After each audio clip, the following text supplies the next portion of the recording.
ಅದನ್ನ ಹೇಳಿದೀಗ ರಾಮಲಿಂಗಾರೆಡ್ಡಿ ಸ್ಟೇಟ್ಮೆಂಟ್ ಹೇಳುವಾಗ ನೀವು ಇದ್ರಲ್ಲಿ ಗೊತ್ತಿಲ್ಲ. ರಾಮಲಿಂಗಾರೆಡ್ಡಿ ಸ್ಟೇಟ್ಮೆಂಟ್ ಕೊಟ್ರ ಬಿಜೆಪಿ ಹಗರಣ ನಮ್ ಕಡಿಮೆ ಅದಾವ ಅಂತ ಹೇಳಿ, ಆದ್ರೆ ಹಗರಣ ಅದಾವ ಅಂತ ಒಪ್ಕೊಂಡಲ್ಲ. ನೀವು ಯಾವುದೇ ಹಗರಣ ಇಲ್ದೇ ಭ್ರಷ್ಟಾಚಾರ ಮುಕ್ತವಾದಂತ ಯಾವುದೇ ಸ್ಕ್ಯಾಮ್ ಇಲ್ದೇ ಇರುವಂತ ಸರ್ಕಾರ ಕೊಡ್ರಿ ಅಂತ ನಿಮ್ಮನ್ನ ಆರಿಸಿದಾರ.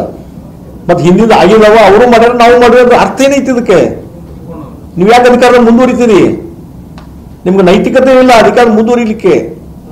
ರಾಮಲಿಂಗಾರೆಡ್ಡಿ ಅವರು ಹೇಳಿದ್ದಕ್ಕೆ ವ್ಯತಿರಿಕ್ತವಾಗಿ ಹರಿಪ್ರಸಾದ್ ಹೇಳಿದ್ದಾರೆ ವಿಪಕ್ಷ ಬಿಟ್ಟರು ನಾವು ಬಿಡೋದು. ಮತ್ತೆ ಈಗ ಅವರೇ ಹರಿಪ್ರಸಾದ್ ಅವರು ಸದ್ಯಕ್ಕೆ ಅವ್ರ ಸ್ಟೇಟ್ಮೆಂಟ್ ನಲ್ಲಿ ಕ್ಲಿಯರಿಟಿ ಇದೆ, ಇದು ಹಗರಣ ಆಗಿಬಿಟ್ಟಿದೆ, ವಾಲ್ಮೀಕಿ ನಿಗಮ ಹಗರಣ ಆಗಿದೆ, ಮೂಡಾದಲ್ಲಿ ತಪ್ಪುಗಳಾಗಿದ್ದಾವೆ, ಮುಖ್ಯಮಂತ್ರಿ ಅಲ್ಲಿ ಸಿಕ್ಕೊಂಡಿದ್ದಾರೆ ಅನ್ನುವಂಥದ್ದು ಸತ್ಯ ಏನಿದೆ ಅದನ್ನು ಬಹಿರಂಗಪಡಿಸಿದ್ದಾರೆ ಹರಿಪ್ರಸಾದ್.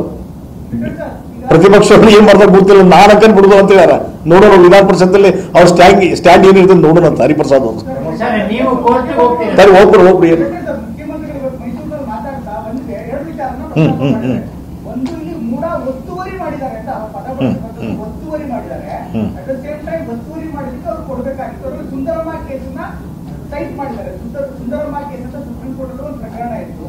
ಅದರ ಪ್ರಕಾರ ಅದಕ್ಕೂ ಕೂಡ ಆ ಒಂದು ತೀರ್ಪಿನ ಆಧಾರದಲ್ಲಿ ಮೂಡನ್ನು ಕೂಡ ಅವ್ರಿಗೆ ಫೈನ್ ಕಟ್ಟಬೇಕಾಗಿತ್ತು, ಫೈನ್ ಕಟ್ಟಿದ್ದು ಅವ್ರು ಮಾಡಿರುವಂತ ಆಗಬೇಕು. ಇದಕ್ಕೆ ಐ ಎಂ ಲೀಗಲ್ ಇದೆ, ಸ್ಕ್ಯಾಂಡಲ್ ಇಲ್ಲ ಅಂತ ಒಂದು ಒತ್ತುವರಿ ಒತ್ತುವರಿ ಮಾಡಿದ್ದು ನಾವು ಒಂದೇ ಹೇಳ್ತೀನಿ. ಅದಕ್ಕೆ ಈ ಒತ್ತುವರಿ ಮಾಡೋದು ಸುಮ್ ಕೂತವ್ರು ನಿಮ್ದು ಫಾಲ್ಟ್ ಅಲ್ಲ. ಮೈಸೂರಿನಾಗ ಇರ್ತಾರೆ ನಿಮ್ಮ ಫ್ಯಾಮಿಲಿ ಮೆಂಬರ್ಸು, ನಿಮ್ಮ ಕುಟುಂಬದವರು, ಮತ್ತು ನಿಮ್ಮ ಕ್ಷೇತ್ರ ಮೈಸೂರೇ.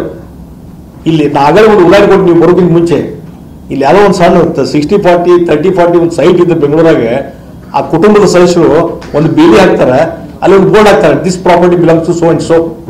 ಹಾಗಾದ್ರೆ 3 ಎಕರೆ ಜಮೀನು, ವ್ಯಾಲ್ಯೂಬಲ್ ಲ್ಯಾಂಡ್ ಜಮೀನು ಮೈಸೂರಿನಲ್ಲಿ ಒಂದ್ಕೊಂಡು ಫೆನ್ಸಿಂಗ್ ಹಾಕಿ, ನೀವು ಡಿನೋಟಿಫೈ ಆದ್ಮೇಲೆ ನಿಮ್ಮ ಕಬ್ಜಾ ಬಂದ ಮೇಲೆ ಒಂದು ಫೆನ್ಸಿಂಗ್ ಹಾಕಿ this property belongs to so and so Parvatamma, Shrimati Parvatamma, ಯಾಕೆ ಬೋರ್ಡ್ ಹಾಕಲಿಲ್ಲ?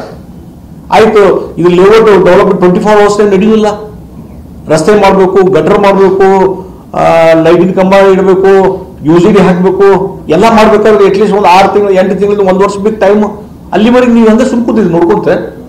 ಎನ್ಕ್ರೋಚ್ಮೆಂಟ್ ಮಾಡಿದ್ದು ಅನ್ಆರ್ಚನೆಟ್ ಲೇಔಟ್ ಮಾಡೋದು ನೀವು ನೋಡ್ಕೊಂಡು ಸುಮ್ಕೂತಿರ್ತೀರಿ ಅಂದ್ರೆ ಈ ಅಡ್ವರ್ಸ್ ಪೊಸಿಷನ್ ಆಕ್ಟ್, ನಾನು ಅಡ್ವೊಕೇಟ್ ಇದ್ದೇನೆ, ಅಡ್ವರ್ಸ್ ಪೊಸಿಷನ್ 12 ವರ್ಷ ಯಾರಾದ್ರೂ ನಮ್ಮ ಆಸ್ತಿಯಲ್ಲಿ ಬಂದು ಕುಂತು ನಮ್ಮ ಓನರ್ ಅಂತ ಹೇಳಿ ಎಂಜಾಯ್ ಮಾಡಿದ್ರೆ ಅವ್ರು ಮಾಲಕರ ಹಕ್ಕಣ ಅಂತ ಐತಿ ಕಾನೂನು. Adverse position by virtue of the adverse position. ಹಿಂಗಾಗಿ ನೀವು ಅವ್ರಿಗೆ ಅವಕಾಶ ಕೊಡ್ತೀರಿ, ನೀವು ನಿಮ್ದು ಫಾಲ್ಟ್ ಇದ್ರಿ. ನೀವು ಯಾರೋ ಸುಪ್ರೀಂ ಕೋರ್ಟ್ ರೂಲಿಂಗ್, ಆ ರೂಲಿಂಗ್ ಬಹುಶಃ ಸ್ಟಡಿ ಮಾಡಿದ್ರೆ ಸುಮ್ ಕೂತೀನಿ ಅನಿಸ್ತದೆ ನನಗೆ, ಅದು ಅಪ್ಲೈ ಆಗಲಿ ಅಂತ.